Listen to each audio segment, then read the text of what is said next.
All right, friends. First of all, I wanted to say how amazing it is. David, an old friend from Berkeley, is with us today. He is on a cruise ship in the Suez Canal.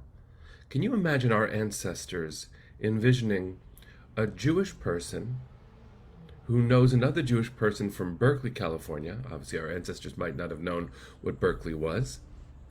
Traveling in the Suez Canal, which was a site of great tension in 1967, prompting the Six-Day War.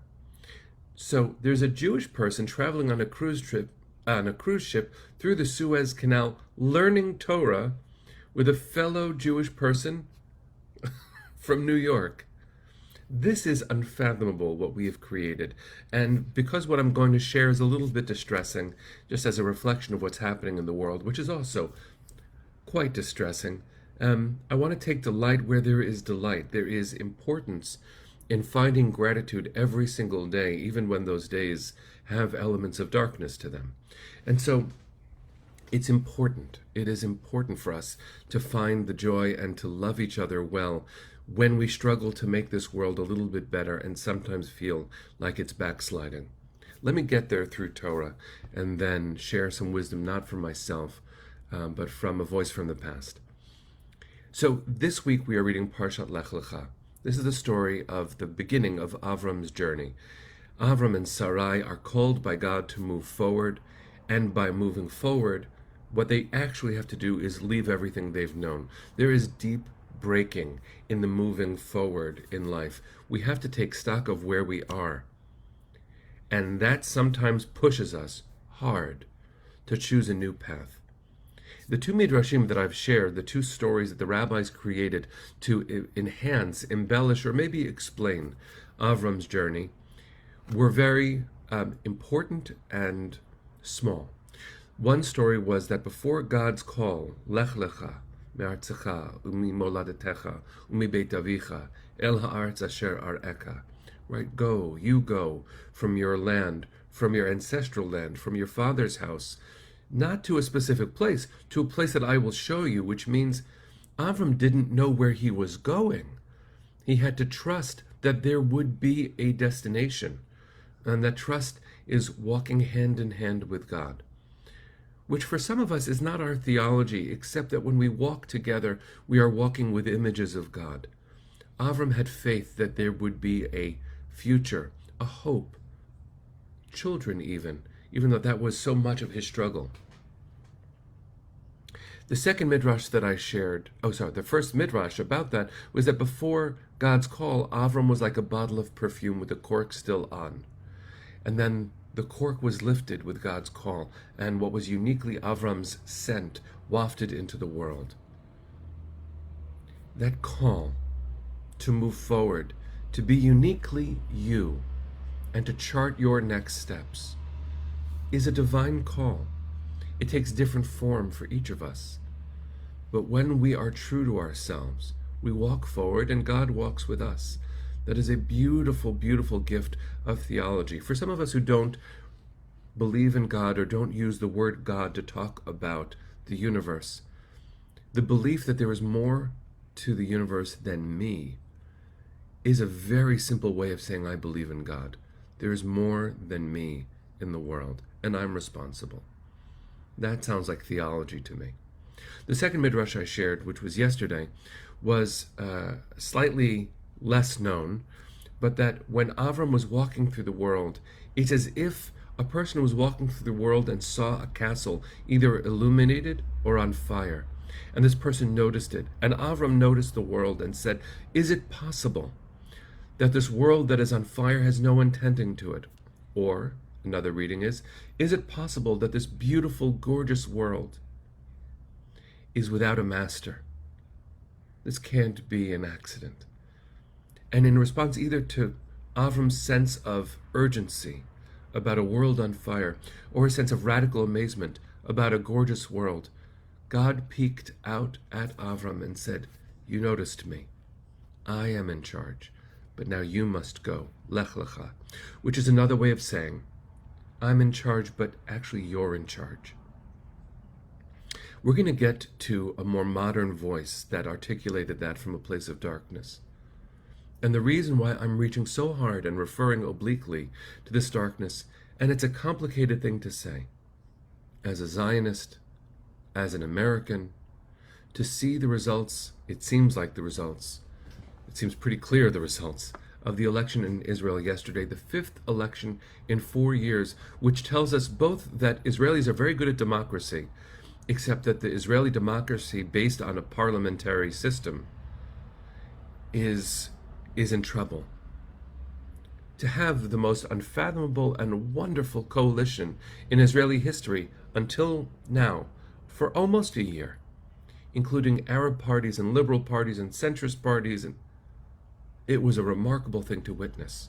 Strange bedfellows whose real goal was to make sure that the rightward lurch of Israeli politics would be held in check. Not only the prime minister, but also the ideas. But to see on an electoral level in Israel the triumph right now of the far right, groups that are explicitly anti-gay, groups that are explicitly racist, groups that have been condemned by many American Jewish organizations, including the Jewish Federations of North America and the ADL, as explicitly racist and xenophobic extremists who were followers themselves of Meir Kahane, who was outlawed from Israeli Knesset. To see their legitimacy in the Israeli electorate and their rise to power is incredibly troubling. I am never ceasing my love for my homeland. I will always love Israel and fight for its legitimacy, its safety, and also try to fulfill Herzl's second vision. The first part of it was Israel's legitimacy and safety. The second half is the maturation of the state itself through the creation of elements in the state that fight for justice and equality. How Israel is doing inside of itself matters so much, friends. And you might think that's a departure from our language about Lech Lecha, but remember that Avram's journey is the very first footsteps of our people on our land. It is incredibly important for us to use our hearts as we yearn for Zion.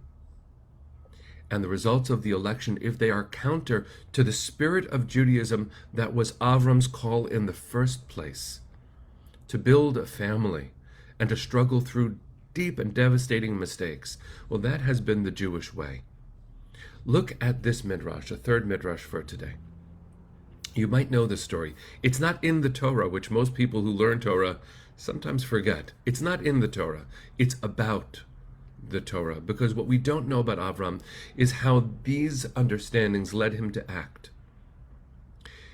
The midrash goes, Avram's father was a shopkeeper, and in his shop he sold idols, big idols, little idols. And one day Avram's father Terach had to go away from the store, and he left Avram in charge. And Avram, based on his intuition about the universe and God's self, Avram took a hammer and broke almost every idol and placed the hammer in the hands of the biggest idol and waited for his father to return. His father returned, looked at the devastation all around him, and looked at his son and said, "What happened? How could you do this?" And Avram said, "I didn't do this. The idols got into a fight. One said, I'm the most powerful. One said, I'm the most powerful. And they got into a fight, and the biggest idol of them all took a hammer and destroyed all the other idols. And there he is." And Avram's father Terach, who sold idols, said, "Are you crazy? They're just idols. They can't do that." And Avram said to his father, Abba, do you just hear what you're saying? They're just idols. They can't do that. That's not what idols can do. Our job, Abba, is to break the idols. I'm not advocating for violence. That's not the way. I am advocating for us to strengthen our hearts and recognize that some of the things being championed right now are actually psalim, are idols. our limited visions of the divine and the human. If I can't recognize the divine in my sister, my brother, if they are Jewish, if they are Christian, if they are Muslim, if they are Jewish, if they are Arab, if they are gay, if they are straight, if they are lesbian, bisexual, transgender, black, white, if I can't recognize God in every human being for whom I am responsible because I am alive, then I am acting in a way that contradicts all of Judaism. And if that becomes the face of my homeland, then I have a responsibility as a Jew to say so. Idols are not meant to last. Idols should not last. Loving God and being loved by God means loving every other human being. And that is what leaders are called to do. This midrash is a very famous one, but we rarely think about how hard it must have been for Avram to do something that would make his father upset. Yes, we can talk about Avram championing monotheism, being called by God. But it is hard to disappoint our parents. It's hard to argue within a family. But we are called to do so. I will always be a loving son to my homeland. But I have a responsibility, and so do you, which is to articulate the Jewish spirit that animated Zionism in the first place. Go learn Achad Ha'am, Asher Ginsburg. Read some of what he wrote.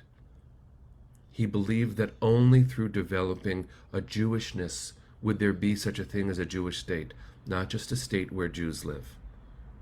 We have a responsibility here to tend to our own hearts and to love our homeland more fiercely, and to articulate not a rejection of Israel, but a belief in a better Israel. That isn't so different from the way so many of us as Americans struggle with the threats to democracy happening right now, the dismantling of social protections by the Supreme Court. We have a responsibility here to recognize the divine in every human being. So friends, I want to end with words that my teacher, my friend, Rabbi Chaviva Ner David wrote, because she's in Israel and struggles mightily with these issues as a citizen of Israel.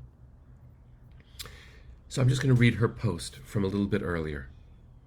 Upon reading the news this morning of the Israeli election results coming in, I felt a terrible dread, a desire to escape this place, this world, a feeling that we as humanity are caught in a terrible cycle and learning nothing from the past. That's how she begins. Then she continues. And then I remembered Eddie Hillesum, who was murdered in Auschwitz at age 29. I turned to this quote from her diary on July 12, 1942 in Amsterdam, and this is what she wrote. Dear God, these are anxious times. Tonight for the first time I lay in the dark with burning eyes, as scene after scene of human suffering passed before me. I shall promise you one thing, God, just one very small thing. I shall never burden my today with cares about my tomorrow, although that takes some practice. Each day is sufficient unto itself. I shall try to help you, God, to stop my strength ebbing away, though I cannot vouch for it in advance. But one thing is becoming increasingly clear to me, that you cannot help us, that we must help you to help ourselves. And that is all we can manage these days. And also all that really matters, that we safeguard this little piece of you, God, in ourselves, and perhaps in others as well. Alas, there doesn't seem to be much you yourself can do about our circumstances, about our lives. Neither do I hold you responsible. You cannot help us, but we must help you and defend your dwelling place inside us to the last. Let me use and spend every minute and turn this into a fruitful day, one stone more in the foundations on which to build our so uncertain future. Remember, friends, El Haaretz Asher Areka. We are called not to go somewhere, but to go to a place that God will show us it's not the place.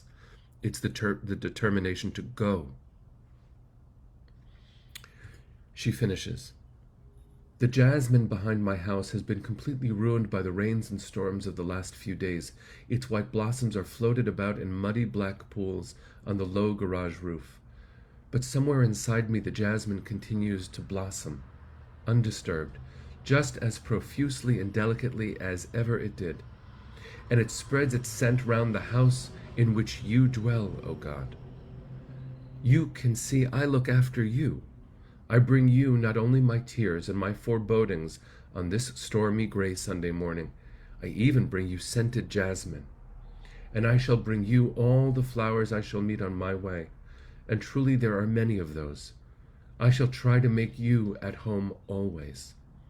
Even if I should be locked up in a narrow cell, and a cloud should drift past my small barred window, then I shall bring you that cloud, O God, while there is still the strength in me to do so. I cannot promise you anything for tomorrow, but my intentions are good, you can see. And now I shall venture out upon this day.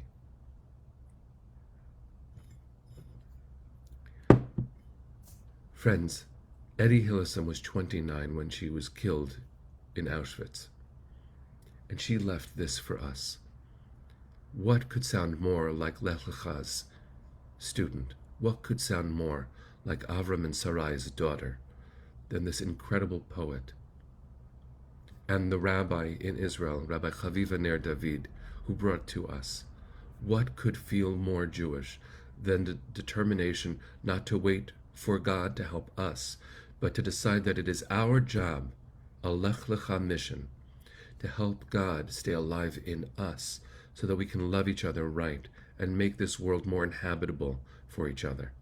Make this world more righteous for our neighbors, to take care of the most vulnerable, including ourselves, friends. The lessons not only of the Shoah, but especially in this moment of the Shoah, ring loudly in my ears. And so what I need is to smell the jasmine that Eddie Hillesum planted in me just now, and maybe even planted in you, and through planting it in us, planted it in God. Lech Lecha, El Haaretz Asher Areka, to a place that we haven't gotten to yet. Even if we have a place, thank God, we can call our homeland. We have not gotten to the promised land yet. That's our job. Let's chart that future, friends. Let's make this a more beautiful, gracious, kind